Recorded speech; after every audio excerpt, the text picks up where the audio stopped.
My girlfriend snapped during an argument about her spending, "You're just jealous because I earn more than you."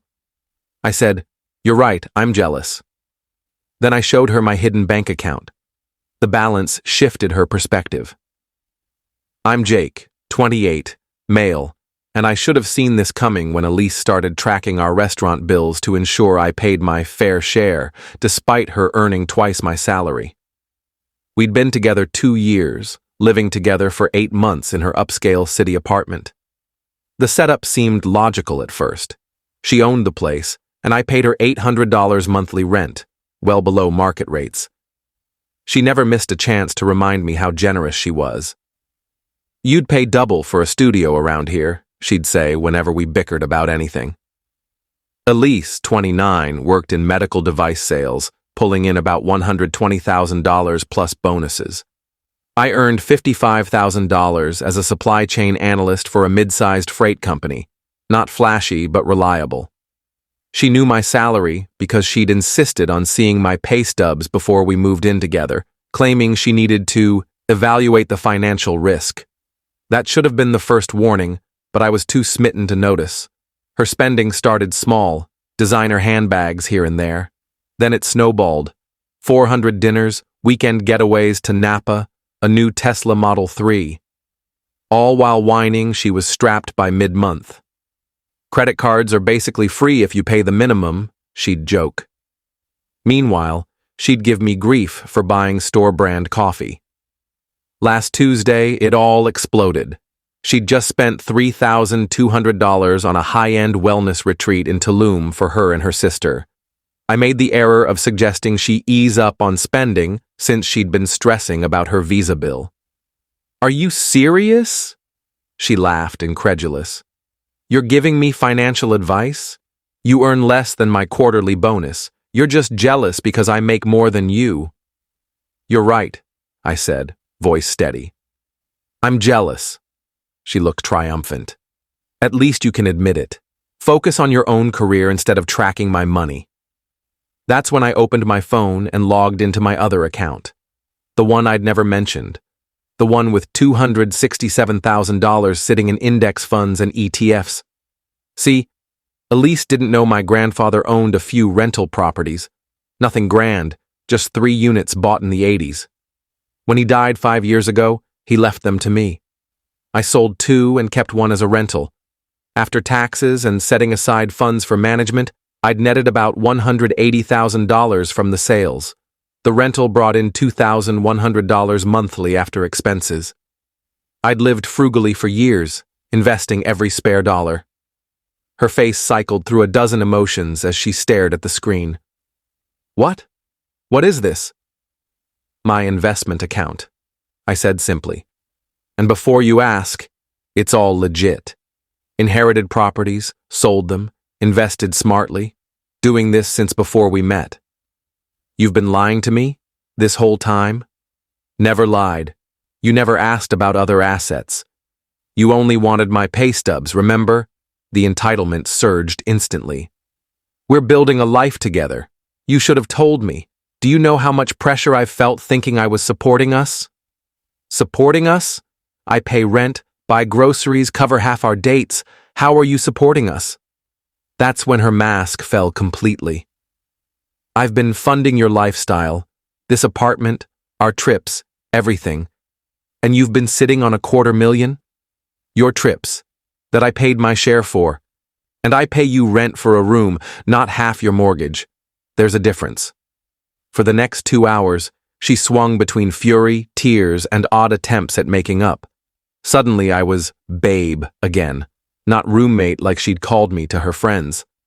But the real shock came the next morning. I woke to find her on her laptop, browsing Redfin. "I found some incredible houses," she declared. "With your down payment and my income for the mortgage, we could get something amazing." "My down payment?" "Well, yeah. I can't break my Tesla lease, but this is perfect. We can upgrade. I'm thinking at least 3,000 square feet. Good schools for the future." I just stared. "Elise, we're not buying a house together." "Why are you so selfish? This is what couples do. They combine resources." Like you combined resources when you made me pay rent while telling everyone I was mooching? That struck a nerve. I never said that. Your sister asked me at Christmas if I'd found a better job yet because Elise can't support you forever. Guess where she got that idea? Update 1. Things escalated predictably. After the house talk, Elise went full charm offensive. Suddenly, the perfect girlfriend. Cooked dinner for the first time in ages, overcooked the pasta, but points for trying.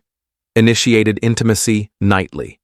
Even suggested we discuss our shared financial future. During this talk, she showed me a PowerPoint. I'm not kidding. Slides about maximizing our joint potential and leveraging assets for growth.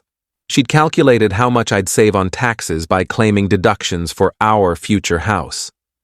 See, it makes sense, she said, flipping through slides about interest rates. With your savings and my income, we're a power couple. Why fight this? Because 3 days ago you called me jealous and broke? I was stressed. My job's intense. I didn't mean it.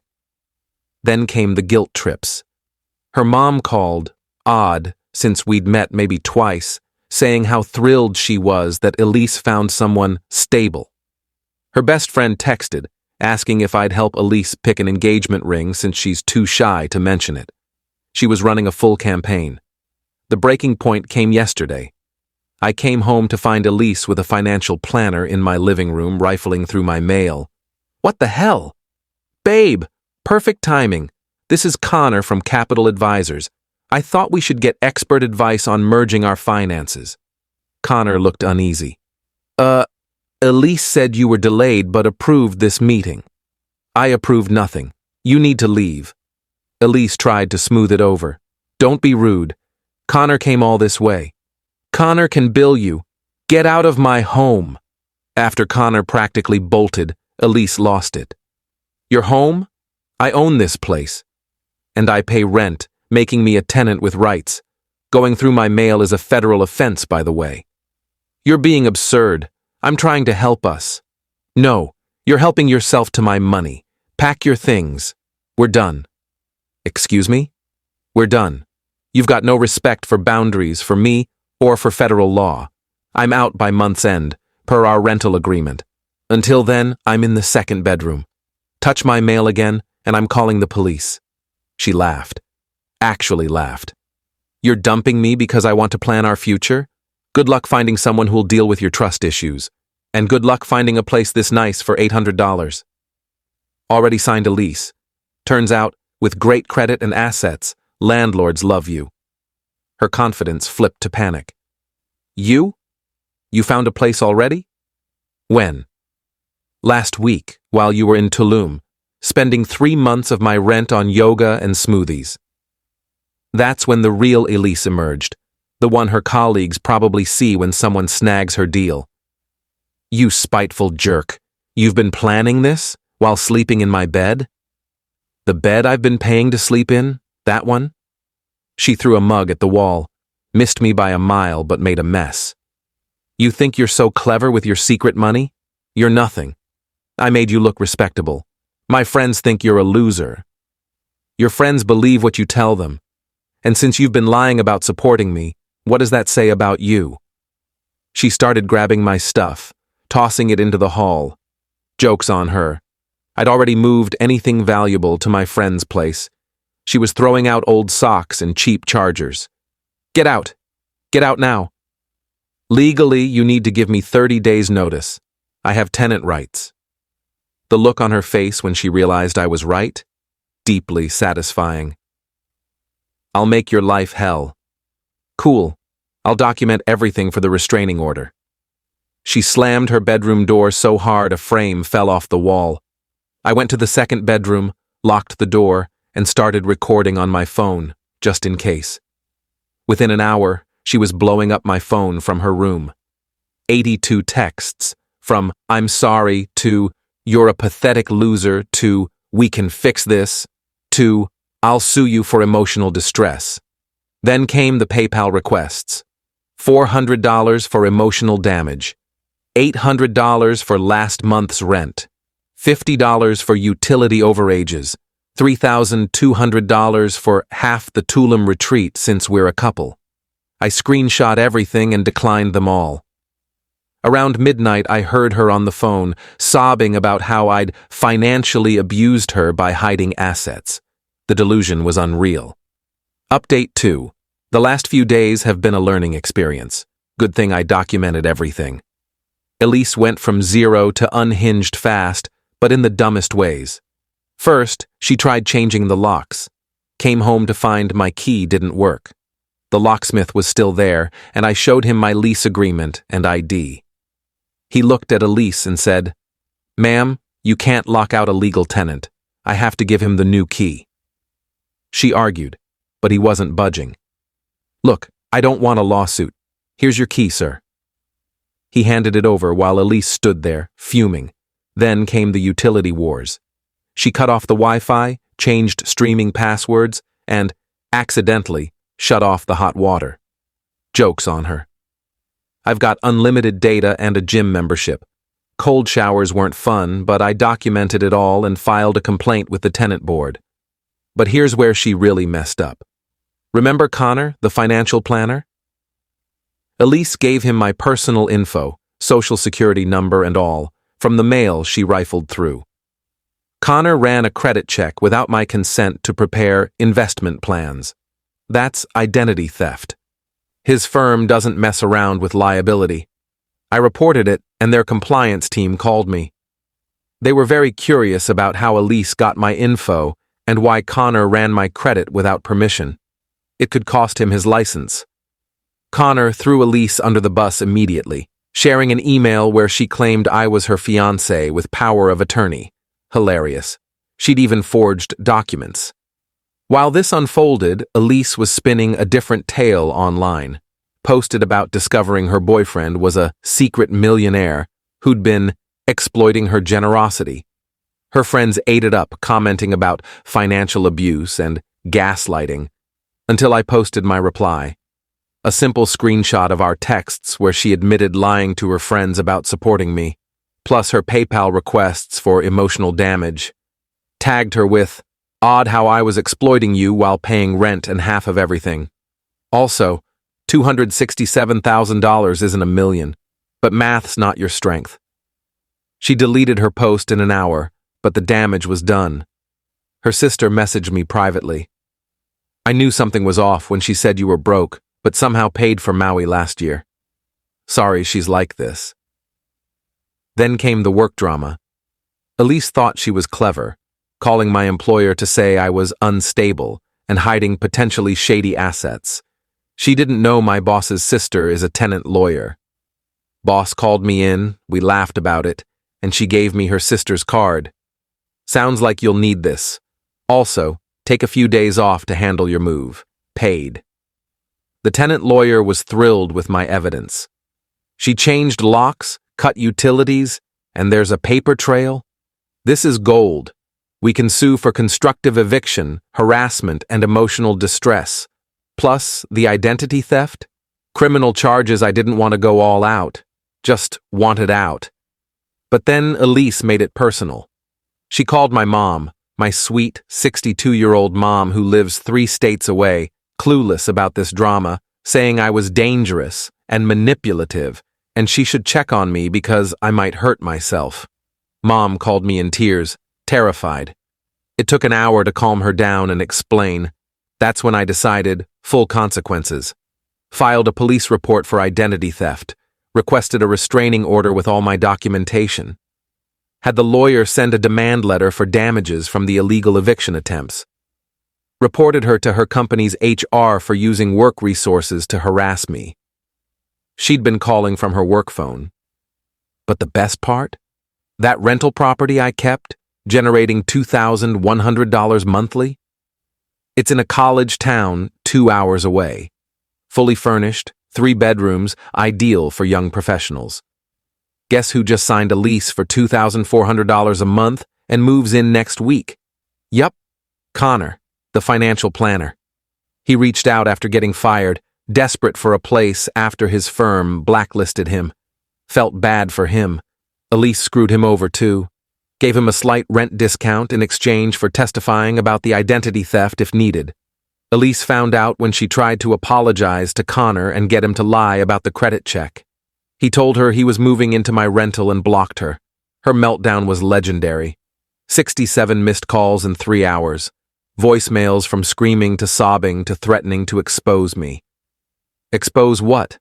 That I own property and don't tolerate nonsense? Oh no, my reputation. Final update. Moved out yesterday. The last 2 weeks were enlightening. The identity theft charges are proceeding. The DA's office is particularly interested because forging power of attorney documents is a felony. Elise's lawyer told her to stop contacting me. Did she? Of course not. She tried one last play, showing up at my work with a box of my stuff, mostly junk I'd left behind, crying about how sorry she was. Security didn't let her in. Boss had preemptively banned her, so she stood outside for 2 hours. My co-worker Sam recorded it from the window. She put on a full show, tears, wailing, even dropped to her knees. Then, when no one came out, she stood up, calm as anything, and made a call. Sam caught her saying, "He's not coming out." Yeah, I'll try his mom again. That confirmed I'd made the right call. The restraining order was granted. She's barred from coming within 500 feet of me, my work, or my new place. The judge was particularly interested in the 67 calls and the mom harassment. Her employer wasn't as lenient as mine. Using work phones for personal harassment violated their policies. They didn't fire her but demoted her from senior sales to junior. Lost her company car and about $30,000 in commission potential. The constructive eviction lawsuit is ongoing, but her lawyer already wants to settle. With clear evidence, they're nervous. We're looking at about $15,000 in damages, ironically close to what she spent on luxury goods last year. Here's the kicker. Without my rent money and with legal fees piling up, she had to break her apartment lease. Early termination fee was 2 months' rent, $6,400. She's now living with her sister in the suburbs, a 45-minute commute to work. No more strolling to hip cafes or hosting cocktail nights to flaunt her place. Her sister, the one who messaged me, reached out last week. She's trying to sell her Tesla in bags, says it's for legal fees, but I think she's realizing she can't afford her lifestyle. Mom and Dad won't help. They're mortified about the arrest. Thanks for the evidence, by the way. We've been telling her about her spending for years. My new place is great. 2-bedroom apartment in a quiet complex. Rents $1,600, utilities included. Set up my home office and invested the money I was saving on her place. That $800 a month for 8 months? Straight into ETFs. Started therapy to figure out why I ignored so many red flags. Turns out, when someone makes you split the bill to the penny on a first date, you should pay attention. The rental property's thriving. Connor's a great tenant. Even fixed a leaky faucet himself. Sent me a photo of him barbecuing on the back porch with a thumbs up. Guy's bouncing back fast. Already landed a job at a bank. Elise's last attempt at contact was through her lawyer, wanting to mediate to avoid criminal charges. My lawyer's response: no. And here's a bill for making me read this. Her social media's private now, but mutual friends say she's posting quotes about surviving financial abuse and overcoming toxic relationships. The comments are brutal. Turns out lying about your ex being broke while spending his rent on handbags doesn't add up. The funniest part? She's telling people I trapped her by hiding my wealth. Like, girl, your spending was reckless when you thought I was broke. My money wasn't the issue. Lessons learned. When someone shows they're materialistic and entitled, believe them. Document everything. Tenant rights are strong if you know them. Never let anyone touch your mail. If someone's love hinges on your bank account, that's not love. Oh, and that $267,000? It's now $271,000, thanks to the market. Turns out, living frugally and investing beats blowing cash on yoga retreats. To anyone facing financial manipulation, your money is yours. A true partner respects your boundaries and contributes equally, no matter who earns more. They don't demand your assets while lying about supporting you. And if someone asks for your pay stub on a first date, run. Just run. The restraining order lasts 2 years. I doubt I'll need it that long. Elise has bigger issues, like explaining a pending felony charge to future employers. Me? I'm good. Better than good. Learn to keep my financial cards close, and that real love doesn't care about your bank balance. But it definitely cares if you lie about it. Peace out. Going hiking next weekend with that camper van I bought last month. Yeah, I bought a camper van. Because I can. And because there's something satisfying about driving away from chaos in a home on wheels.